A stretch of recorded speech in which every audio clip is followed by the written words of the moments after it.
నమస్కారం. ఆయుష్మాన్ భవ కార్యక్రమానికి స్వాగతం. ఈ రోజు ఆయుష్మాన్ భవ కార్యక్రమంలో హోమియోపతి వైద్య విధానం అంటే ఏంటి, అసలు మిగతా వైద్య విధానాలకి హోమియోపతి వైద్యానికి డిఫరెన్స్ ఏంటి, అసలు ఎన్ని రకాల అంటే మనకు వచ్చే సమస్యలన్నింటికి కూడా ఈ వైద్య విధానంలో మనకి మంచి బెనిఫిట్స్ ఉంటాయా, యూజెస్ ఉంటాయా, అసలు ఎలా వాడాలి, ఎందుకు వాడాలి, ఈ విషయాలన్నీ మనం తెలుసుకుందాం. సో మనకి ఈ విషయాలన్నీ వివరించడానికి మనతో పాటు స్టూడియోలో సిద్ధంగా ఉన్నారు ప్రముఖ హోమియోపతి వైద్యులు డాక్టర్ శ్రీనాథ్ గారు. అన్నిటికీ మరిన్ని విషయాలు తెలుసుకుందాం.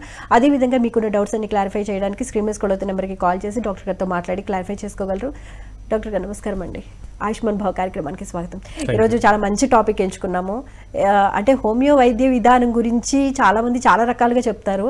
అసలు చాలా మనకు ఉన్నాయి, న్యాచురోపతి ఉంది, అల్లోపతి ఉంది, డిఫరెంట్ వైద్య విధానాలన్నీ ఇప్పుడు చాలా వాడుకలోకి వచ్చేసాయి. అయితే ఫస్ట్ నుంచి ఉన్న హోమియోపతిని ఎందుకు చూస్ చేసుకోవాలి, అన్ని రకాల సమస్యలకి ఇక్కడ మనకి వైద్యం అనేది దొరుకుతుందా, అందుబాటులో ఉందా, అసలు క్లియర్గా ఎక్స్ప్లెయిన్ చేస్తారా హోమియోపతి వైద్యం అంటే ఏంటో? తప్పకుండా అండి. ముందుగా హోమియోపతి అనే పదం గురించి తెలుసుకుందాం.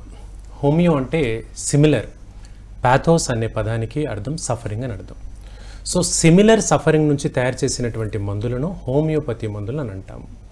ఉదాహరణకు ఒక తులసి మొక్క ఉంది, దానిలో ఉండేటువంటి ఔషధ గుణాలు జలుబును దగ్గును తగ్గిస్తాయి. సో తులసి మొక్క యొక్క ఎక్స్ట్రాక్ట్ అంటే దాని యొక్క ఔషధ గుణాన్ని లిక్విడ్ రూపంలో కొంత మోతాదులో ఇస్తే అది హోమియోపతి మందుగా పరిగణిస్తాము. సో ఈ మందును కనుగొన్న ఆయన కూడా ఎంబీబీఎస్ డాక్టరే అండి. 200 సంవత్సరాల క్రితం జర్మనీలో ఉండేటువంటి డాక్టర్ హ్యానిమన్ అనేటువంటి ఎంబీబీఎస్ డాక్టర్ గారే అప్పట్లో, అంతేందుకు ఇప్పటికీ కూడా కొన్ని చికిత్సా విధానాల్లో హార్ష్గా రూఢ పద్ధతిలో ట్రీట్మెంట్ జరుగుతూ ఉంటాయి. ప్రధానంగా ఇప్పుడు ఎవరైనా మానసిక సమస్యతో సఫర్ అవుతున్నారు అనుకుందాం, వాళ్ళకు ఇప్పటికీ కూడా షాక్ ట్రీట్మెంట్ ఇవ్వడము, ఎక్కువగా ఇంజెక్షన్స్ ఇవ్వడము, చేతులు కాళ్ళు తాళ్లతో కట్టేసి ట్రీట్మెంట్ ఇవ్వడం అనేది ఇప్పటికీ కూడా జరుగుతుంది. అంటే ఉన్న కండిషన్ బట్టి తీస్తారు కదా. అయితే అది గత 300-400 సంవత్సరాలుగా కూడా జరుగుతూనే ఉంది. అయితే 200 సంవత్సరాల క్రితం హ్యానిమన్ అనేటువంటి ఒక వైద్యుడు ఏం చేశాడంటే, ఆల్రెడీ ఒక పేషెంట్ సఫర్ అవుతూ మన దగ్గరకు వచ్చారు, మళ్ళీ ఇప్పుడు కూడా సఫర్ అయ్యే విధంగా ఎలక్ట్రిక్ షాక్ ట్రీట్మెంట్ ఎందుకు అని కొంచెం భిన్నంగా ఆలోచించడం మొదలుపెట్టాడు. సో ఆ ఆలోచనలో పుట్టిందే హోమియోపతి అనే విధానం. అతను ఒక బుక్ను ట్రాన్స్లేట్ చేస్తున్నప్పుడు ఈ విషయాన్ని గమనించాడు. ఏదైతే ఔషధ గుణాలు కలిగినటువంటి ఒక మొక్క ఉందో దాన్ని హెల్దీ పర్సన్కి ఇచ్చినట్లయితే ఆ గుణాలన్నీ హెల్దీ పర్సన్లో కనబడుతాయి. అంటే జలుబు దగ్గు అలాంటి లక్షణాలన్నీ అందులో కనబడతాయి. సో ఈ మొక్క ఎవరికైతే తగ్గించగలుగుతో వాళ్ళకు కొత్తగా రోగాన్ని కూడా కలిగించగలదు అనే విషయాన్ని తెలుసుకున్నాడు. అతని పేరే హ్యానిమన్. ఆయన ఆ విధంగా సెల్ఫ్గా ప్రయోగం చేసుకున్నాడు. మలేరియా లక్షణాలు వచ్చేటువంటి చలి, జ్వరము, వాంతులు, విరోచనాలు, ఒళ్ళు నొప్పులు ఉండేటువంటి మొక్క యొక్క బెరడును, అంటే సింకోనా అంటాం ఆ ప్లాంట్, దాని యొక్క కార్క్ బెరడును తీసుకుని కొంచెం తనే తీసుకున్నాడు, తిన్నాడు. సో తను తిన్న తర్వాత ఆ లక్షణాలన్నీ అప్పటి వరకు లేని హెల్దీ పర్సన్కి కనబడ్డాయి. ఆ విధంగా సో ఈ మొక్కలో ఆ గుణాలు ఉన్నాయని అతను ఇంకా మిత్రులకు వాళ్ళందరికీ ఇచ్చి ఈ విషయాన్ని కంప్లీట్గా పబ్లిక్కి తెలియజేసే విధంగా చేశాడు. అలా రకరకాల సుమారుగా ఒక 4000 పైన మొక్కల పైన ప్రయోగాలు చేసి దానికి అనుగుణంగా ఈ ఔషధాలని కనుగొన్నాడు. ఇకపోతే హోమియో వైద్య విధానంలో ఉండేటువంటి ముఖ్యమైన అంశాలు మనం మాట్లాడుకుందాం. ఇతర లక్షణాల్లో మనకు యానిమల్ ప్రూవింగ్ అనేది జరుగుతుంది. ఒక చిన్న ఉదాహరణ చెప్పుకుందాం. పారాసిటమాల్ అందరికీ తెలిసింది. అందులో ఏముంటుంది కాంపోనెంట్ అంటే పారా అమైనో ఫినాల్ అని ఉంటుంది. పారా అమైనో ఫినాల్ అనేటువంటి ఒక మెడికల్ ఒక కాంపోనెంట్ ఉంటుంది, ఒక కెమికల్ కాంపోనెంట్ ఉంటుంది. అది 500 మోతాదు 650 మోతాదులోనూ మనం వాడుతున్నాం. 650 mg అని వాడుతున్నాం. ఈ ఎంజీ అనేటువంటి కండిషన్ ని మెటీరియల్ డోసెస్ అంటాము. అంటే మోతాదు ఎంత అవసరం అనే దాన్ని నిర్ధారణ చేసుకోవడం. ఇక ఇది యానిమల్ ప్రూవింగ్స్ పైన జరుగుతుంది. అంటే ఒక కుందేలు పిగ్స్ పైన, గినియా పిగ్స్ పైన ఒక ల్యాబొరేటరీలో దాని యొక్క ప్రయోగం అనేది చేస్తారు. సో ఈ జంతువుల్లో జ్వరం వచ్చిందా, ఒళ్ళు నొప్పులు వచ్చాయి, దానికి అనుగుణంగా ఈ మాత్రను తర్వాత మనుషులకు ఉపయోగించవచ్చో లేదో కనుగొంటారు. హోమియోపతిలో ఈ విధంగా యానిమల్ ప్రూవింగ్ జరగదు. దీనివల్ల గొప్పతనం ఏంటి, యానిమల్ ప్రూవింగ్ జరగకపోవడం వల్ల డైరెక్ట్ గా మనుషులకే ఇస్తారంట. ఎగ్జాక్ట్లీ, మనుషులకే ఇస్తారు. నిజమే. రియాక్షన్ సరిగా లేకపోతే, చాలా మంచి ప్రశ్న అడిగారు. రియాక్షన్ సరిగా లేకపోవడమనో లేదా అడ్వర్స్ రియాక్షన్స్ ఏమైనా వస్తాయనో, కాంప్లికేషన్స్, సైడ్ ఎఫెక్ట్స్ వస్తాయని ఆలోచన ఉంటుంది. అందుకే ఏం చేస్తాము, ఒక మందు యొక్క మోతాదు అత్యంత తగ్గిస్తారు. 1/1000 పార్ట్ ఆఫ్ మెడిసిన్ మాత్రమే ఇవ్వడం జరుగుతుంది హెల్దీ పర్సన్కి. సో అది కాంప్లికేషన్స్ని, దుర్గుణాలను కలిగించదు, సైడ్ ఎఫెక్ట్స్ని కలిగించదు. జస్ట్ బాడీలో స్టిమ్యులేట్ చేస్తుంది, ప్రతి ఒక్క కణాన్ని, ప్రతి ఒక్క సెల్స్ని స్టిమ్యులేట్ చేస్తుంది. తద్వారా ఏ అడ్వర్స్ రియాక్షన్ రాదు, ఎలాంటి కాంప్లికేషన్ జరగదు. ఆ లక్షణాలని మాత్రమే మనం టేక్ డౌన్ చేసుకుంటాము. సో అప్పుడు ఆ మందు దేనికి పనిచేస్తుంది అనే విషయాన్ని మనం గమనించవచ్చు. ఫర్ ఎగ్జాంపుల్, ఇప్పుడు ఒక వ్యక్తికి నిద్రలేమితో బాధపడుతున్నారు అనుకోండి, జంతువుల్లో నిద్రలేమి ఉందా లేదా మనం గుర్తించలేము. సో కాబట్టి అది మనుషులకు ఇస్తే ఆ మందు నిద్రలేమికి పనిచేస్తుంది. అలాంటి కొన్ని గుణాలు తెలుసుకోవచ్చు. అలాగే జంతువుల్లో చిరాకు, అసహనము, కోపము, భావ వ్యక్తీకరణ అనేది మనం గుర్తించలేము. కాబట్టి ఇవి మనం గుర్తించలేము. హోమియోపతిలో ఇవి గుర్తించవచ్చు, మనిషికి ఇస్తాం కాబట్టి. అది వేసుకున్న తర్వాత చిరాకు ఎక్కువగా ఉంది, అసహనం ఎక్కువగా ఉంది, అది వేసుకున్న తర్వాత మంచి నిద్ర పడుతుంది, మంచి ఆలోచనలు వస్తున్నాయి, ఇదివరకు డిస్టర్బ్ స్టేట్ ఉండేటువంటి మైండ్ కూడా ఇప్పుడు స్టేబుల్గా ఉంది. ఇలాంటి అంశాలను మనం హోమియోపతి మందుల ద్వారా తెలుసు. అయితే డాక్టర్ గారు, ఇప్పుడు పెన్సిలిన్ లాంటిది ఏదైనా ఉందనుకోండి, అది మనకి బాడీకి పనిచేస్తుందా లేదా, లేకపోతే రియాక్షన్ ఇస్తుందా అనేది జస్ట్ కొంచెం హ్యాండ్ మీద ఇచ్చి చెక్ చేస్తూ ఉంటారు. సో అలాగా ఈ హోమియోపతిలో కూడా అట్లాంటి రిఫ్లెక్షన్స్ ఏమన్నా వచ్చే ఛాన్స్ ఉంటుంది కదా, మరి అట్లాంటప్పుడు అది ఆ మనిషికి పనిచేస్తుందో లేదో అనేది ఇంత చిన్న ఎంజీలో తీసుకుంటే తెలియదు కదా మరి. రైట్ అండి. ఇక్కడ మీ ప్రశ్నకు సమాధానాన్ని ఒకే ఆన్సర్లు ఇవ్వవచ్చు, ప్రేక్షకులకు కూడా చాలా వరకు ఉపయోగకరంగా ఉంటుంది. ఇప్పుడు మనం పెన్సిలిన్ కానీ ఇతర కానీ ఎలా అంటాం, వాటిని యాంటీబయోటిక్ లేదా యాంటీవైరల్గా మనం పరిగణిస్తాము. అంటే బ్యాక్టీరియాకు విరుగుడు, వైరల్కి విరుగుడుగా కాబట్టి టెస్ట్ అనేది చేయడం జరుగుతుంది. హోమియోపతిలో యాంటీబయోటిక్, యాంటీవైరల్ మందులు ఉండవు. కేవలము మన యొక్క ఇమ్యూనిటీని, రోగ నిరోధక వ్యవస్థను యాక్టివేట్ చేసేందుకు ఉపయోగపడుతుంది. ఎలా అయితే మన ధ్యానంలో మన ఎనర్జీస్ని, మన చక్రాస్ని స్టిమ్యులేట్ చేసి కాస్మిక్ ఎనర్జీ ద్వారా మనలో ఉండేటువంటి బ్లాక్స్ని నిర్మూలితం చేసి మనం యాక్టివేట్ చేసేందుకు ఏ విధంగా ధ్యానం ఉపయోగపడుతుందో ఆ విధంగా హోమియోపతి మందు అనేది ఆరోగ్యానికి ఉపయోగపడుతుంది. సో మందు శారీరక ఆరోగ్యానికి ఉపయోగపడుతుంది, ధ్యానం శాంతికి, మానసిక ప్రశాంతతకు ఉపయోగపడుతుంది. ఈ రెండు అంశాలని కన్సిడర్ చేసేదే హోమియోపతి మందండి. ఓకే.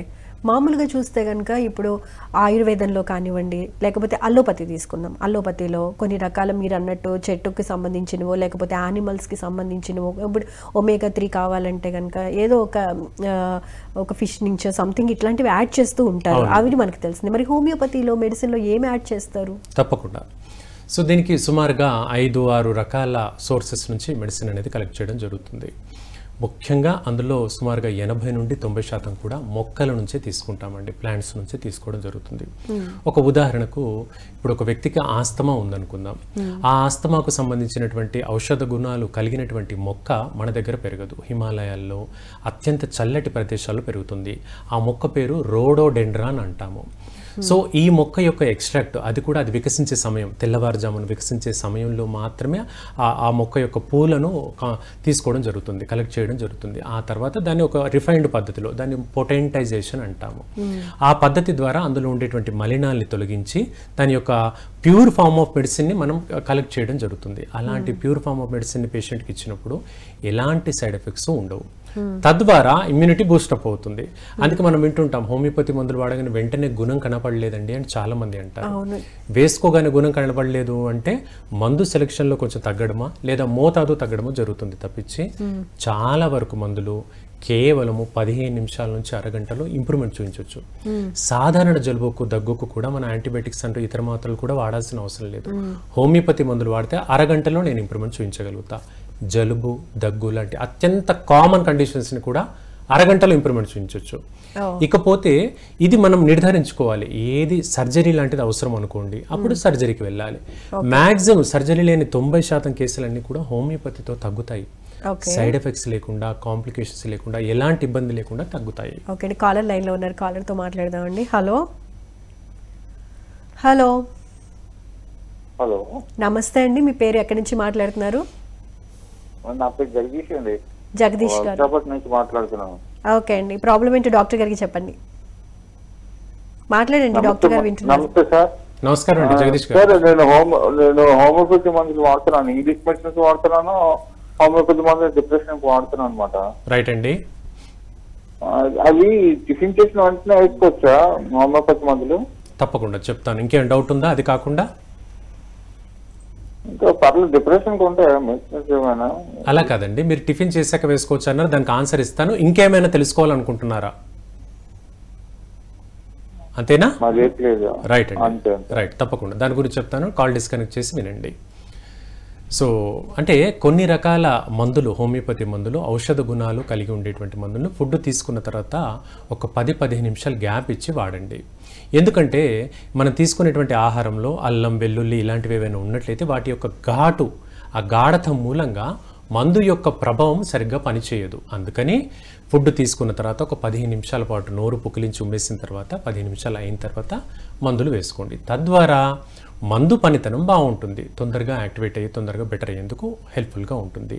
అలాగే మీరు డిప్రెషన్కి ప్యారలల్గా ఇంగ్లీష్ మందులతో పాటుగా హోమియో వాడుతున్నా అన్నారు, తప్పకుండా అలా వాడుకోవచ్చు. ఏ కండిషన్స్కి అలా వాడుకోవచ్చు? డయాబెటీస్కి వాడుకోవచ్చండి, థైరాయిడ్ సమస్యకు, బీపీ సమస్యకు, ఇలా హార్మోనల్ ఇంబ్యాలెన్స్ ఉండేటువంటి సమస్యలతో పాటు మానసిక సమస్యలకు ఇంగ్లీష్ మందులతో పాటు హోమియోపతి వాడుకోవచ్చు. మరి రెండు వాడితే లాభం ఏంటండి అనేది చాలామంది ప్రశ్న. రెండు వాడడం వల్ల లాభం ఏంటంటే కొంచెం తొందరగా ఇంప్రూవ్మెంట్ ఉంటుంది.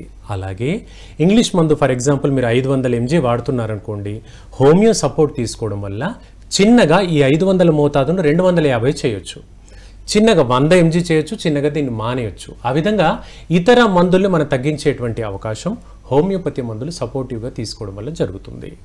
ఓకే, నెక్స్ట్ కాలర్ ఉన్నారండి, కాలర్తో మాట్లాడదాం. హలో హలో, లైన్లో ఉన్నారు, మాట్లాడండి. హలో హలో, ఓకే అండి, లైన్లో ఉన్నారు కానీ మాట్లాడట్లేదు. సో హలో చెప్పమ్మా. నమస్తే అండి, ఆయుష్మాన్ భవ కార్యక్రమానికి కాల్ చేశారు కదా, ప్రాబ్లం డాక్టర్ గారికి చెప్పండి. నాకు 75 ఏళ్ళ ఒంటి అతిమోతులు చెప్పలేదు కొంచెం. తప్పకుండా అండి. షుగర్ పరీక్ష ఏమైనా చేయించారా? లేదండి, షుగర్ లేదు. నేను ఒక ఆయుర్వేద డాక్టర్ని. రైట్ అండి, ఇంకేం తెలుసుకోవాలనుకుంటున్నారు? నాకు ఒంటి ఎక్కువ వస్తుంది సార్, 75 ఏళ్ళు నాకు. రైట్ అండి, దాని గురించి చెప్తాను వినండి. చెప్పండి. 50 సంవత్సరాలు దాటిన తర్వాత మగవారిలో మీరు డిస్కనెక్ట్ చేసేయండి, కాల్ కట్ చేసేయండి, వినండి. సో 50 సంవత్సరాలు దాటిన తర్వాత మగవారిలో యూరినరీ బ్లాడర్ కింద ఒక చిన్న గ్రంథి ఉంటుంది. దీన్ని ప్రోస్టేట్ గ్రంథి అంటాము. ఈ ప్రోస్టేట్ గ్రంథి 50 సంవత్సరాలు దాటిన తర్వాత వాపుకు గురవుతుంది, స్వెల్లింగ్కి గురవుతుంది. తద్వారా మూత్రనాళం అనేది దగ్గరికి వచ్చేస్తుంది, ష్రింక్ అవుతూ ఉంటుంది. తద్వారా మనకి లక్షణం తలెత్తే ప్రమాదం ఉంది. దీన్ని BPH అంటామండి, బినైన్ ప్రోస్టేట్ హైపర్ట్రోఫీ అంటాము. నిర్ధారణ పరీక్ష ఏంటంటే PSA, ప్రోస్టేట్ స్పెసిఫిక్ యాంటీజెన్ అనేటువంటి పరీక్ష ఉంటుంది. ఇది బ్లడ్ టెస్ట్ ద్వారా మీరు నిర్ధారణ చేసుకోవచ్చు. ఈ బ్లడ్ టెస్ట్ అనేది ఉదయం శాంపుల్ ఇవ్వండి, ప్రోస్టేట్ గ్రంథి ఎంత వాపు ఉందనే తెలుస్తుంది. దానికి అనుగుణంగా మందులు వాడండి, 2 రోజుల్లో గుణం కనబడుతుంది, మార్పు కనబడుతుంది. సో అండ్ మీరు ప్రాక్టీషనర్ అంటున్నారు, మీకు దీని గురించి మంచి అవగాహన ఉండొచ్చు. చాలామంది వ్యూవర్స్కి హెల్ప్ఫుల్గా ఉంటుందని ఇంత డీప్గా మనం మాట్లాడుకున్నాం. ఓకే అండి, డాక్టర్ గారు కాలర్ లైన్లో ఉన్నారు, కాలర్తో మాట్లాడదామండి. హలో హలో హలో హలో, నమస్తే అండి, మీ పేరు? నేను పార్వతి మాట్లాడుతున్నానండి. పార్వతి గారు చెప్పండి, ప్రాబ్లం ఏంటో డాక్టర్ గారికి. సార్ అమ్మ వింటున్నాను, చెప్పండి. సార్ మా బాబుకి గ్యాస్ట్రిక్ ప్రాబ్లం ఉంది సార్. ఓకే, బాబు వయసు ఎంతండి? 18 years అండి. బాబుకి 5 years అయింది గ్యాస్ట్రిక్ ప్రాబ్లం స్టార్ట్ అయ్యి. ఓకే, ఇంగ్లీష్ మెడిసిన్స్ చాలా యూజ్ చేసాము, తగ్గలేదు. రైట్ అండి. ఎండోస్కోపీ చేస్తే లాస్ట్ 2 years బ్యాక్ ఎండోస్కోపీలో అల్సర్స్ ఉన్నాయని చెప్పారు. రైట్ అండి. ఫుడ్ తిన్న వెంటనే చాలా తేన్పులు అంటారు కదా సార్, అలాంటి తేన్పులు వస్తూ ఉంటాయి. ఆ ఫుడ్ 2-3 hours డైజెషన్ అయ్యేంత వరకు ఆ తేపులు వస్తూనే ఉంటాయి. ఓకే. మళ్ళీ ఫుడ్ కూడా అసలు ఏమి స్పైసీ ఫుడ్ కానీ ఆయిల్ అట్లా ఫ్రై చేసినవి లేకపోతే మసాలా అట్లా లేకుండా ఇంట్లోనే జాగ్రత్తగా వాడి కోసమే చేస్తున్నాను అన్నమాట ఫుడ్. రైట్ అమ్మా. అలాంటి ఫుడ్ తిన్నా కానీ ఇలా ప్రాబ్లమ్స్ అలాగే ఉంది. ఒక 25 days అయింది. హోమియోపతి మెడిసిన్స్ ఇక్కడే కర్నూలులో వాడుతున్నాం మేము. రైట్ అండి. కానీ ఏం బెటర్మెంట్ కనపడలేదు సార్, అందుకు మంచి ప్రశ్న అమ్మా, దాని గురించి చెప్తాను వినండి. కాల్ డిస్కనెక్ట్ చేసి వినండి, దాని గురించి చెప్తాను. కడుపులో అల్సర్స్ ఏర్పడము అంటే, కడుపులో అల్సర్ అంటే పుండు, ఈ పుండు ఏర్పడడానికి గల కొన్ని కారణాలమ్మా. నిద్ర సరిగ్గా లేకపోవడము, తీవ్రమైన మానసిక ఒత్తిడి, తీసుకునేటువంటి ఆహారంలో వాటర్ ఇంటేక్ తక్కువ అవుతే ఇలా కడుపులో పుండ్లు ఏర్పడతాయి. ఇకపోతే 18 సంవత్సరాల అబ్బాయి 4-5 సంవత్సరాలుగా ఈ సమస్యతో సఫర్ అవుతున్నాడు అంటున్నారు. ఇప్పుడు ఈ పుండ్లు 2 రకాలమ్మా. ఒకటి గ్యాస్ట్రిక్ అల్సర్ అంటాము, రెండవది డియోడినల్ అల్సర్ అంటాము. గ్యాస్ట్రిక్ అల్సర్లు ఏమవుతుంది, ఫుడ్ తిన్న తర్వాత కడుపు నొప్పి పెరుగుతుంది, అలాగే తేన్పులు అధికమవుతాయి. ఇది గ్యాస్ట్రిక్ అల్సర్. ఇంకా కొన్ని రకాల పుండ్లలో ఏంటి, ఫుడ్ తిన్న తర్వాత కడుపు నొప్పి తగ్గుతుంది, దాన్ని డియోడినల్ అల్సర్ అంటాము. డియోడినల్ అల్సర్ అంటే కడుపు దిగువ భాగంలో ఏర్పడేటువంటి ఒక పుండు. మీ అబ్బాయి విషయంలో గ్యాస్ట్రిక్ అల్సర్ అనేందుకు సరైనటువంటి లక్షణాలు కనపడుతున్నాయి. ఇకపోతే మీరు పలానా హోమియోపతి వైద్యుడి దగ్గర గత 25 రోజులుగా మందులు వాడుతున్నా అంటున్నారు, గుణం కనబడట్లేదు అంటున్నారు. అప్పుడు 2 అంశాలమ్మా. సరైన మెడిసిన్ పడకపోయి ఉండొచ్చు, లేదా డైట్ మేనేజ్మెంట్ మీరు ఒకసారి డాక్టర్ గారిని అడగండి. దాంతోపాటు ఎలాంటి డైట్ మేనేజ్ చేయాలి అనే విషయాన్ని ఒకసారి అడగండి. ఈ 2 అంశాలు మీరు ఖచ్చితంగా హోమియోపతిలో ఈ కండిషన్, మీ అబ్బాయి వయసు 18 ఏళ్ళే అంటున్నారు కాబట్టి 100% తగ్గుతుందమ్మా. కొంచెం ఓపిక పెట్టుకొని హోమియోపతి మందులు వాడండి, చాలా చక్కగా మంచి రిజల్ట్ వస్తుంది. నెక్స్ట్ కాలర్తో మాట్లాడదాం డాక్టర్ గారు. హలో హలో హలో, లైన్లో ఉన్నారు, మాట్లాడండి. హలో హలో, నమస్తే అండి, మీ పేరు ఎక్కడి నుంచి మాట్లాడుతున్నారు? వైజాగ్ నుంచి మాట్లాడుతున్నాను. పేరు? జగదీష్ అండి. జగదీష్ గారు, చెప్పండి ప్రాబ్లం ఏంటో డాక్టర్ గారికి. అంటే నాది హోమియోపతి మందులు వాడుతున్నాను. హోమియోపతి మందులు వాడుతుంటే అది ఆకలితో వేసుకోవచ్చా? అసలు ఏ ప్రాబ్లం కి మీరు హోమియో మందులు వాడుతున్నారండి? డిప్రెషన్. అదే మీ ఫస్ట్ కాలర్. అవునండి. సో మీ ప్రశ్న ఏంటండి? ఖాళీ కడుపుతో తీసుకొచ్చా, ఖాళీ కడుపుతో మందులు వాడొచ్చా అని అడిగారు. మంచి ప్రశ్న. నేను అందుకే మీరు ఫస్ట్ కాల్ చేసినప్పుడే అడిగాను, ఇంకేమైనా డౌట్స్ ఉన్నాయండి జగదీష్ గారు అని. మీరు అప్పుడు ఏమీ లేవండి అన్నారు. సరే, మళ్ళీ వినండి. ఖాళీ కడుపుతో మందులు హోమియోపతి వాడకండి. ఏదైనా తిన్న తర్వాత ఒక 15-20 నిమిషాలు గ్యాప్ ఇచ్చిన తర్వాత హోమియో మెడిసిన్ వేసుకోండి. మందు ఉదయం వాడినా సాయంత్రం వాడినా కూడా ఇదే పద్ధతిలో వాడండి. కేవలం పరగడుపున మెడిసిన్స్ మాత్రమే బిఫోర్ ఫుడ్, ఏమి తినకముందు. అంటే మంచినీళ్ళు తాగొచ్చండి, మంచినీళ్ళు తాగొచ్చు. అలాగే మీకు థైరాయిడ్ కానీ షుగర్ కానీ అలా ఇతర సమస్యలు ఏమైనా ఉంటే కూడా థైరాయిడ్ మాత్రం వేసుకోవచ్చు, షుగర్ ఉంటే షుగర్ మాత్రం కూడా వాడచ్చు. అది వేసుకున్నాక 10 నిమిషాలకు హోమియోపతి మందులు వాడండి, చాలా చక్కగా గుణం కనపడుతుంది. నెక్స్ట్ కాలర్తో మాట్లాడదామండి. హలో హలో హలో, ఓకే అండి, కాలర్ లైన్లో ఉన్నారు కానీ మాట్లాడట్లేదు, మనం మాట్లాడుకుందాం. హలో హలో, నమస్తే అండి. హలో, వినిపిస్తోంది, చెప్పండి ప్రాబ్లం ఏంటో డాక్టర్ గారికి. హోమియోపతి మందులు ఖాళీ కడుపుతో వేసుకోవచ్చు. అరే మళ్ళీ ఫోన్ చేస్తారండి మీరు. 3 టైమ్స్ ఒకటే ప్రశ్న అడిగారు. కట్ చేసేయమన్నాను సార్, నేను అందుకే దీని గురించి ఎక్స్ప్లెయిన్ చేశాను మీకు. సరే, ఎనీహౌ ఖాళీ కడుపుతో వేసుకోవచ్చు అనే ప్రశ్న జగదీష్ గారు కొంచెం కాన్సన్ట్రేట్ చేసి వినండి. ఇతర కాలర్స్కి కూడా మనం అవకాశం ఇవ్వాలండి. ఓకే, సో ఖాళీ కడుపుతో వాడకండి. ఏదైనా తిన్న తర్వాత ఒక 10 నిమిషాలు గ్యాప్ ఇచ్చి వాడుకోండి, ఏమీ కాదు. ఓకే, నెక్స్ట్ కాలర్తో మాట్లాడదాం. హలో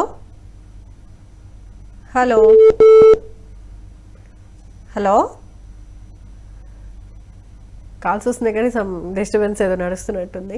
ఓకే అండి, ఇప్పుడు మామూలుగా జనరల్గా చూసుకుంటే కొన్ని స్పెసిఫిక్గా కొన్ని కాంప్లికేషన్స్ తీసుకుంటే కనుక హోమియోపతిలో మీరు అన్నట్టు చాలా ఎక్కువ టైం పడుతుందేమో అనే అపోహలో ఉంటారు అనేసి.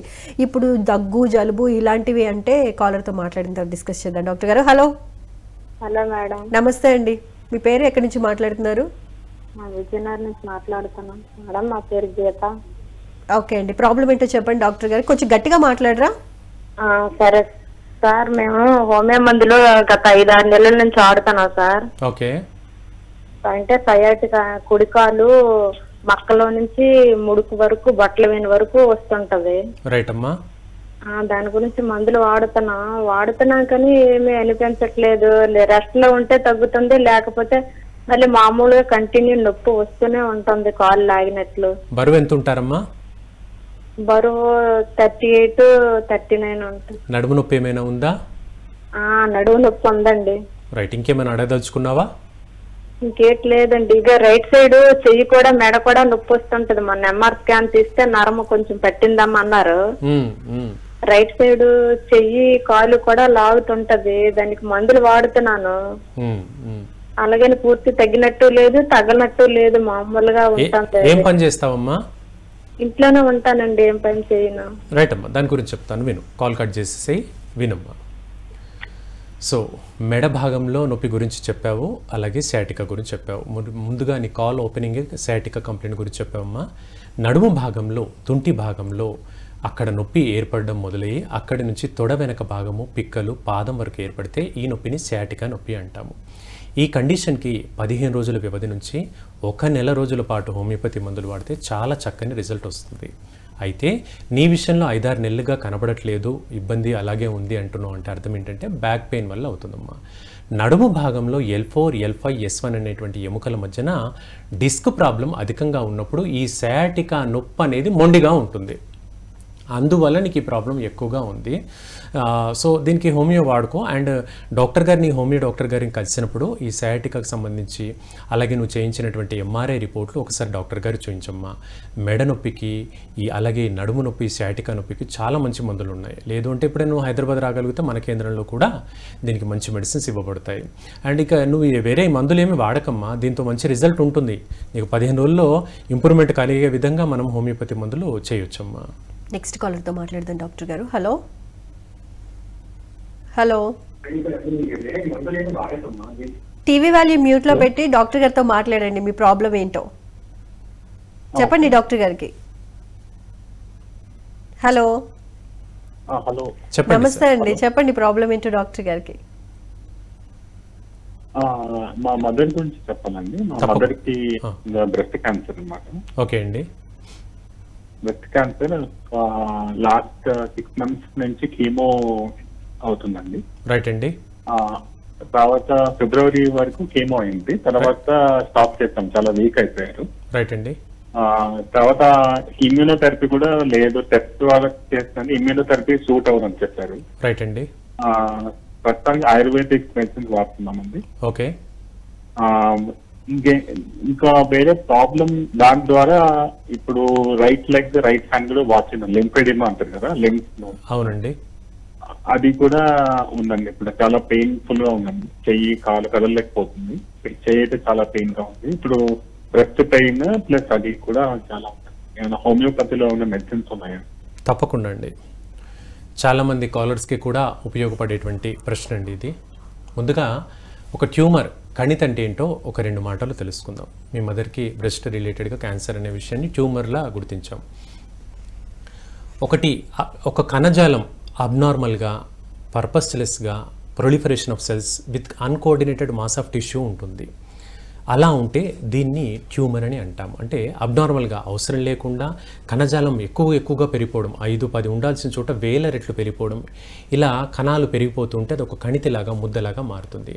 అది వచ్చిన భాగాన్ని బట్టి అది గర్భసంచి క్యాన్సరా, ప్రోస్టేట్ క్యాన్సరా, స్కిన్ క్యాన్సరా, ఇలా రకరకాలుగా ఉంటుంది. ఇక మీ మదర్ విషయానికి వస్తే దీనికి కీమోథెరపీ, రేడియేషన్ థెరపీ, ఇలా పలు రకాల చికిత్సలు ఉంటాయండి. మీ మదర్కి కీమో ఫిబ్రవరి వరకు నడిచింది. దాని యొక్క సైడ్ ఎఫెక్ట్స్ మూలంగా కూడా ఈ లింఫెడిమా వస్తుంది. లింఫెడిమా అంటే తెలుగులో మనం మాట్లాడుకోవాలంటే వాపుకు గురవుతుంది. చేతులు కానీ కాళ్ళు కానీ వాపు గురవుతుంటాయి. ఈ కీమో అడ్వర్స్ రియాక్షన్లో కూడా ఇలా జరుగుతుందండి. అయితే ఇది ఎంత మేర స్ప్రెడ్ అయింది అంటే శరీరంలో ఇతర భాగాలకు ఎంత మేర స్ప్రెడ్ అయింది అనేటువంటి తెలుసుకునేటువంటి ఒక పరీక్ష ఉంటుందని, దాన్ని పెట్ స్కాన్ అంటామండి. పాజిటివ్ ఎమిషన్ ట్రోమోసిన్ పెట్ స్కాన్ అనేటువంటి పరీక్ష ఉంటుంది. దాని ద్వారా అది ఎంత మేర బాడీలో విస్తరించింది అనేది విషయం తెలుస్తుంది. ఇకపోతే మీ మదర్కి ఇప్పుడు పార్షియల్గా కాస్త టెంపరీ రిలీఫ్ ఇచ్చేందుకు ఒక మంచి హోమియో డాక్టర్ని ఎంచుకోండి. ప్రతి చిన్నదానికి ఇప్పుడు ఇంగ్లీష్ మందులు మీరు వాడుతుంటే శరీరం తట్టుకోలేదు. కాబట్టి ఇలాంటి వాపు తగ్గేందుకు హోమియోపతి పనిచేస్తుంది. ఈ టైంలో వచ్చే జ్వరానికి హోమియోపతి పనిచేస్తుంది. ఈ టైంలో నిద్ర పట్టకపోయే అంశానికి హోమియోపతి పనిచేస్తుంది.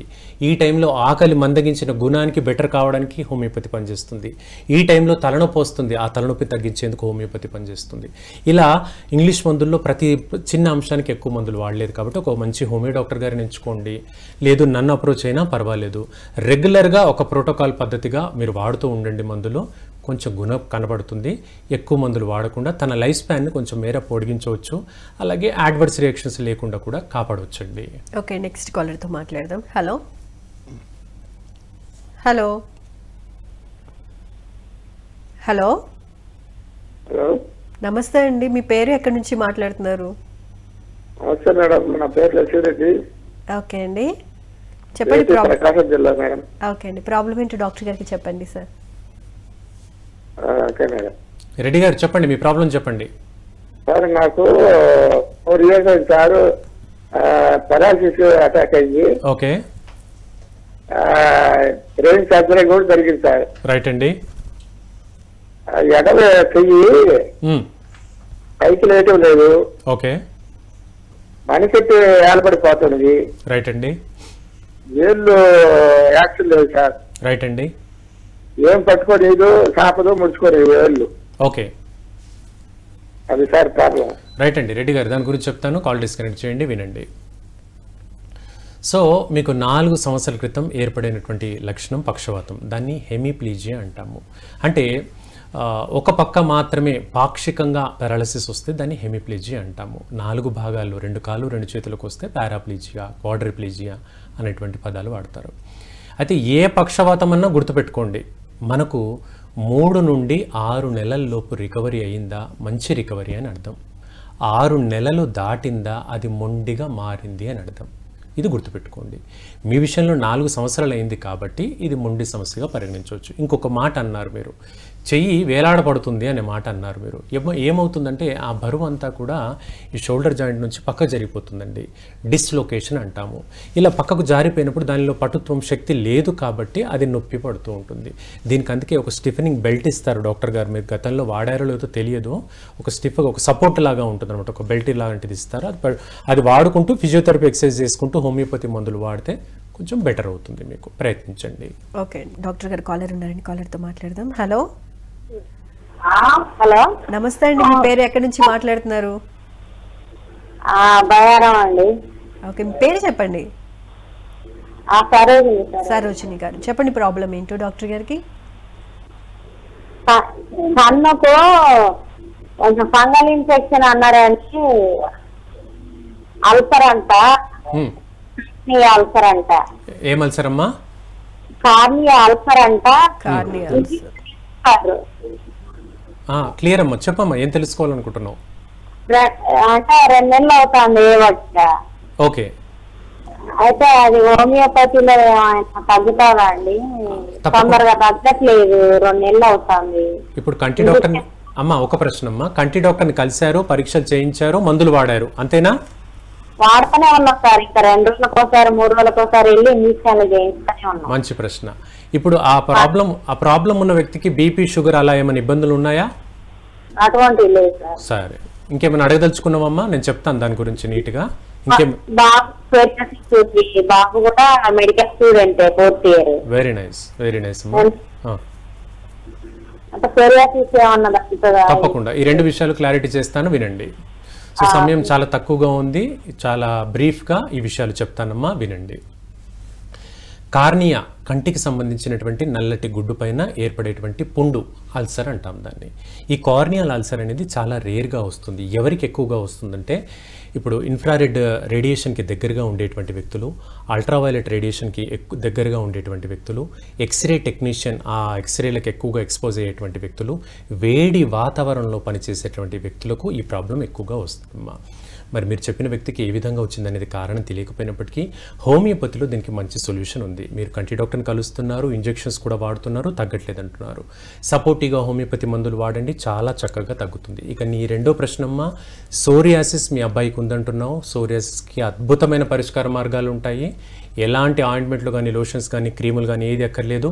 హోమియోపతి మందులు వాడండి, 100% తగ్గుతుంది. మీరు వీలైతే హైదరాబాద్లో నా కేంద్రంలో సంప్రదించండి, తప్పకుండా నేను తగ్గిస్తాను. డాక్టర్ గారి నెంబర్ డిస్ప్లే చేస్తున్నామండి, ఒకసారి కాల్ చేసి అపాయింట్మెంట్ తీసుకోండి, మీకున్న డౌట్స్ అన్ని క్లారిఫై చేస్తారు. Right, thank you so much అండి కాల్ చేసినందుకు. నెక్స్ట్ కాలర్తో మాట్లాడదాం డాక్టర్ గారు. హలో హలో హలో, నమస్తే అండి. నమస్తే మేడం. మీ పేరు ఎక్కడి నుంచి మాట్లాడుతున్నారు? చెన్నై నుంచి మాట్లాడుతాం మేడం. నా పేరు డాక్టర్ రవీంద్రనాథ్, అలోపతి డాక్టర్. నేను ఓకే, చెప్పండి. మా మిస్సెస్ ఆమె కూడా అలోపతి డాక్టరే. 3 years గా పార్కిన్సన్స్ తో సఫర్ అవుతున్నామే. రైట్ అండి. అలోపతి మాత్రం ట్రీట్మెంట్ తీసుకుంటున్నది, ఇప్పుడు కంటిన్యూగా తీసుకున్నాను 3 ఏళ్ల నుంచి. రైట్ అండి. హోమియోపతి మందులు కూడా 1 year వాడాము. రైట్ అండి. ఇంకా ముందుకు వేరే ఏమన్నా కంటిన్యూ చేయాలా, ఎట్లా ఏం ఇంప్రూవ్మెంట్? మంచి ప్రశ్న. రైట్ అండి, మంచి ప్రశ్న అడిగారండి. దాని గురించి చెప్తాను వినండి. Parkinson's sir, so Parkinson's disease అంటే కండిషన్లో ఎక్కువగా ట్రెమర్స్ రావడం జరుగుతూ ఉంటుంది, వనకడం అనేది ఎక్కువగా ఉంటూ ఉంటుంది పార్కిన్సన్స్ డిసీజ్లో. ఇప్పుడు దీనికి ఇంగ్లీష్లో మాత్ర వాడేటువంటి మాత్రను సిండోపా అంటారు. అది జీవితాంతం మాత్ర అండి, అది మీకు కూడా తెలిసిందే. సో ఆ సిండోపా, సార్ డిస్కనెక్ట్ చేయండి సార్ దయచేసి, మీకు ఇబ్బందిగా ఉంటుంది. సో ఇప్పుడు మనకి మాత్ర వాడుతూ ఉంటారు, దాని యొక్క మోతాదు, ఫర్ ఎగ్జాంపుల్ ఇప్పుడు మీరు 500 mg వాడుతున్నారు అనుకోండి, ఒక 7-2 సంవత్సరాల పాటు 500 mg మోతాదు పనిచేస్తుంది. ఆ తర్వాత ఆ మోతాదు పనిచేయట్లేదండి, మీ డాక్టర్ గారే 1000 mg చేస్తారు. కొన్నాళ్ళకి అది కూడా పనిచేయట్లేదండి, మీ డాక్టర్ గారే ఇంకా అంతకు మించిన మోతాదు పెంచుతుంటారు. అలా పెంచుతూ ఒకనాటికి మందులు పనిచేయవు అనే విషయం చెప్పేస్తారు. అది మీకు కూడా తెలుసు, బికాజ్ అలోపతి డాక్టర్ గారే అని అంటున్నారు కాబట్టి. ఇలా పనిచేయని క్రమంలో దానికి ఒక సర్జరీ చేస్తారు, బ్రెయిన్కి సంబంధించిన ఒక చిన్నపాటి సర్జరీ ఉంటుంది, అది డీప్గా మనం మాట్లాడుకోకూడదు ఇప్పుడు. సో దాని ద్వారా దాన్ని తగ్గించే మార్గం చేస్తా అంటున్నారు. ఇకపోతే హోమియోపతిలో ఇదేం చేయగలుగుతాము అంటే, సపోర్టివ్ మెడిసిన్ హోమియోపతి కండిషన్కి వాడడం వల్ల మీరు వాడుతున్న 500 mg మోతాదును చిన్నగా తగ్గించవచ్చండి. కనీసం వ్యవధి 1 to 2 years పాటు హోమియోపతి మందులు రెగ్యులర్గా వాడండి. ఇప్పుడు హైదరాబాద్లో మన సెంటర్లో మీరు రాకపోయినా పర్వాలేదు, కొరియర్ కానీ పోస్ట్ ద్వారా కానీ మందులు వాడండి. ఒక 1 to 2 years పాటు రెగ్యులర్గా మందులు వాడండి, పార్కిన్సన్స్ 90% తగ్గుతుంది. మరి 10% ఏంటండి అనేది మీ ప్రశ్న. 10% మన డైట్ మేనేజ్మెంట్లో ఉంటుంది. జాగ్రత్తగా డైట్ మేనేజ్, మీకు దానికి సంబంధించిన డైట్ ఆల్రెడీ మ్యాక్సిమం పీపుల్కి తెలుసు. సో ఆ డైట్ మేనేజ్మెంట్ 10% మేనేజ్ చేసుకున్నట్లయితే పార్కిన్సన్స్కి మొత్తంగా తగ్గుతుందండి. సో బెటర్ మీరు హైదరాబాద్లో మన సెంటర్లో అయినా కలవండి, లేదా పోస్టల్ సర్వీస్ ద్వారా కూడా మెడిసిన్స్ తీసుకోవచ్చు. మీకు ఇంకా ఏమైనా డౌట్స్ ఉంటే మన నంబర్ కింద స్క్రోల్ అవుతుంది, దానికి మీ పాత రిపోర్ట్స్ పంపించండి, దానికి సంబంధించి పూర్తి వివరాలు నేను మీకు చెప్తాను. రైట్ అండి, థ్యాంక్ యూ సో మచ్ అండి కాల్ చేసినందుకు. డాక్టర్ గారు ఇప్పుడు అలోపతి డాక్టర్ గారు కాల్ చేస్తారు. రైట్, ఇప్పుడు నేను అడిగే క్వశ్చన్ ఏంటంటే, అంటే వైద్య విధానాలు చాలా ఉన్నాయి, వైద్యుని నమ్మాలా లేకపోతే వైద్యాన్ని నమ్మాలా? మీరు అడిగితే ఏం సమాధానం చెప్తారు? ముందుగా వ్యక్తి ఏ డాక్టర్ దగ్గరికి వెళ్ళినా కూడా ఫస్ట్ విశ్వాసంతో మందు వాడాలి. అది అలోపతి, హోమియోపతి, ఆయుర్వేదాన్ని మనం పెట్టుకున్న పేర్లు అవి పక్కన పెడదాం 2 నిమిషాలు. వైద్యుని పైన విశ్వాసం లేకుండా అస్సలు వెళ్ళకూడదు. విశ్వాసం చాలా ప్రధానం. అప్పుడు విశ్వాసం ఉంటేనే అది ఇచ్చేటువంటి మందు పనిచేస్తుంది. ఆ విశ్వాసం లేకపోతే ఏ మందు పనిచేయదు. ఇప్పుడు మనం లాస్ట్ కాలర్ చూసాం, తన మిస్సెస్ ఇద్దరు అలోపతి డాక్టర్లు, ఎంబీబీఎస్ డాక్టర్లు. మరి మన పిఎంసీ చూశారు, హోమియోపతి డాక్టర్ కాల్ చేశారంటే వాళ్ళకి తెలుసు దేని యొక్క లిమిటేషన్, దేని యొక్క స్కోప్ ఎంతవరకు ఉంది, దేని యొక్క లిమిటేషన్స్ ఎంతవరకు ఉందో తెలుసు. అంటే అర్థమైంది కదండి, లిమిటేషన్ అంతవరకే, అంటే దాని లెవెల్ ఆఫ్ ఇంపార్టెన్స్ అంతవరకు. దాటిన తర్వాత తప్పదు, ఇంకో ఆల్టర్నేట్ వెతుక్కోవాలి. ఇప్పుడు ఫిట్స్ ఉంటాయి, పిల్లల్లో ఫిట్స్ వస్తూ ఉంటాయి. ఫిట్స్కి జీవితాంతం ఇంగ్లీష్ మందులు వాడుతూనే ఉంటారు, 10 ఏళ్ళు 20 ఏళ్ళు కూడా వాడుతూనే ఉంటారు కొందరు. ఆ ఫిట్స్కి ఇక జీవితాంతం మందులు వద్దు అనుకున్నప్పుడు ఆల్టర్నేటివ్ మందులకు వెళ్ళాలి. హోమియోపతి కానీ ఆల్టర్నేటివ్ మందులకు వాడితే. మరి హోమియోపతి ఒకవేళ మందులు వాడితే రూట్ కాజ్ నుంచి క్లియర్ అయిపోతుందా? మళ్ళీ రిపీట్ అయ్యే ఛాన్స్ ఉంటుందా? రిపీట్ అయ్యే అవకాశాలు చాలా తక్కువ అండి, కేవలం 5% మాత్రమే. 95% వరకు మంచి ఇంప్రూవ్మెంట్ ఇస్తుంది. కాకపోతే కొంచెం ఓపిక పెట్టుకుని కొంచెం ఎక్కువ కాలం పాటు వాడాలి. ఇప్పుడు డాక్టర్ గారు చెప్పారు 1 year వాడానండి పర్వాలేదు, ఇంకా వాడాలా అన్నారు. అవును, ఇంకా వాడాలి. ఎందుకంటే ఆ డిసీజ్ అనేది ప్రోగ్రెస్ అవుతూనే ఉంటుంది. పార్కిన్సన్స్ డిసీజ్ అనేది ప్రోగ్రెస్ అవుతూనే ఉంటుంది. దాన్ని ఆపాలంటే హోమియోపతి మందులు 1 year మానేస్తే కాదు కదా, ఇంకొంతకాలం వాడాలి. లేకపోతే ఇంగ్లీష్ మందులు అది ముదురుతూ వస్తుంది. ఒకనాటికి మందులు పనిచేయవు. క్లియర్గా వాళ్ళే చెప్పేస్తారు, డాక్టర్ గారే చెప్పేస్తారు. సో అలాంటి టైంలో హోమియో సపోర్ట్ తీసుకుని కొంచెం ఎక్కువ కాలం అయినా పర్వాలేదు వాడాలి. బికాస్ సైడ్ ఎఫెక్ట్స్ ఏం లేవు, గోల లేదు, చాలా టేస్టీ మందులు, చిన్న పిల్లలు కూడా వేసుకోవడానికి ఇష్టపడతారు. ప్రశాంతంగా వాడుకోవాలి. ఓకే, మరి పద్యం అట్లాంటివి చేయాలి హోమియో మెడిసిన్ వాడేటప్పుడు అంటారు. అన్ని రకాల సమస్యలకి హోమియోపతి వాడితే పద్యం చేయాలా? రైట్ అండి. ఇప్పుడు డైట్ రెస్ట్రిక్షన్స్, ఈ రెజిమెన్ అనేది కొంతకాలం క్రితం ఉండేవి, వాస్తవమే. అప్పుడు అంతగా నాణ్యత లేని మందులు ఫార్మస్యూటికల్ కంపెనీలో కొంచెం బయటకు వచ్చాయి కాబట్టి ఆ విధమైన రెస్ట్రిక్షన్స్ ఉండేవి. ఇప్పుడు చాలా మంచి క్వాలిటీ మందులు మార్కెట్లో అవైలబుల్ ఉన్నాయి కాబట్టి ఎలాంటి పథ్యాలు అక్కర్లేదమ్మా, ఎలాంటి డైట్ రెస్ట్రిక్షన్స్ కూడా అక్కర్లేదు. రెగ్యులర్గా హోమియో మందులు వాడండి, చాలా చక్కగా తగ్గించుకోవచ్చు. చిన్న పిల్లలమ్మ, నెలల వయస్సు పిల్లల నుండి పెద్దవాళ్ళు 70-80 సంవత్సరాల వరకు వాళ్ళు కూడా హోమియోపతి మందులు ఎలాంటి పథ్యాలు లేకుండా వాడుకోవచ్చు. ఓకే, ఫైనల్గా ఒక క్వశ్చన్ అడుగుతానండి. ఇప్పుడు క్యాన్సర్ లాంటి సమస్యలు ఉన్నాయి, అవి చాలా క్రిటికల్ పొజిషన్లో కూడా ఉంటాయి. సో సర్జరీకి వెళ్ళాలా లేదా హోమియోపతిలో బెస్ట్ మెడిసిన్ ఉంటుందా? పేషెంట్కి ఎవరికి కూడా అంటే మనకి ఇప్పుడు తగ్గిపోవాలి, అమ్మో నాకేదో వచ్చేసింది కాబట్టి దాన్ని ఇంకా పెంచుకోకూడదు అనే ఆలోచనలో ఉంటారు. మరి హోమియోపతి మెడిసిన్ స్టార్ట్ చేస్తే కొంచెం లాంగ్ రన్లో కదా మనకి రిజల్ట్ కనపడేది. మరి మీ సజెషన్స్ ఏంటి? సమస్య ఏదైనా నిర్ధారణ పరీక్షల కోసం ల్యాబ్లో పరీక్షలు అనేది ఖచ్చితంగా అవసరం. ఇప్పుడు మనం క్యాన్సర్ లాంటి పరీక్షలు చేసుకున్నప్పుడు నిర్ధారణ పరీక్షలపైన డిపెండ్ అవుతాం. బ్లడ్లో ఇన్ఫెక్షన్ స్థాయి ఏ విధంగా తెలుసుకుంటున్నామనేందుకు ఈఎస్ఆర్ అనేటువంటి పరీక్ష అవసరం. అలాగే సిటీ స్కాన్, ఎంఆర్ఐ పరీక్షలు కూడా స్కానింగ్ అవసరం. ఇలా కొన్ని పరీక్షలు నిర్ధారణ పరీక్షలకు అనుగుణంగా మందులు హోమియోపతి వాడాలా, ఖచ్చితంగా ఇంగ్లీష్ మందులు వాడాలంటే ఇంగ్లీష్ మందులు వాడాల్సిన అవసరం ఉంటే కూడా వాడాలి, తప్పదు. ఏ మందును ఎప్పుడు కూడా ఎక్కడ నెగ్లెక్ట్ చేయొద్దు. ప్రతిదానికి స్కోప్ ఉంటుంది, లిమిటేషన్స్ ఉంటాయి. అంతెందుకండి, నిన్న మొన్నటి వరకు కోవిడ్ వచ్చింది, కోవిడ్ వ్యాక్సిన్స్ తీసుకున్నాం కదా మనం అందరం. ఆనాడు మనం ఇంగ్లీష్ మందు దూరం ఉండాలని అనుకోలేదు కదా, ఖచ్చితంగా తీసుకుందాం. ఎందుకంటే ప్రాణభయం. సో అక్కడ ఇంగ్లీష్ మందును తక్కువ చేయడం, ఇంకో మందును ఎక్కువ చేయడం లాంటిది కాదు. అవసరం మేరకు, పరిధి మేరకు ప్రతి మందుకు విధానంలో విలువ ఉంటుంది. ఆ విలువను గుర్తించి మందులు వాడుకుంటే చాలా చక్కగా తగ్గించుకోవచ్చు. Right, thank you so much అండి. హోమియోపతి వైద్య విధానం గురించి, ఎందుకు వాడాలి, ఎలా వాడాలి, అసలు ఉపయోగం ఏంటి, వాడటం వల్ల సైడ్ ఎఫెక్ట్స్ వస్తాయా రావా, చాలా క్లియర్గా ఎక్స్ప్లెయిన్ చేసినందుకు, మా కాలర్స్ అడిగిన ప్రశ్నలకు కూడా చాలా చక్కటి సమాధానాలు చెప్పినందుకు ధన్యవాదాలండి. Thank you so much.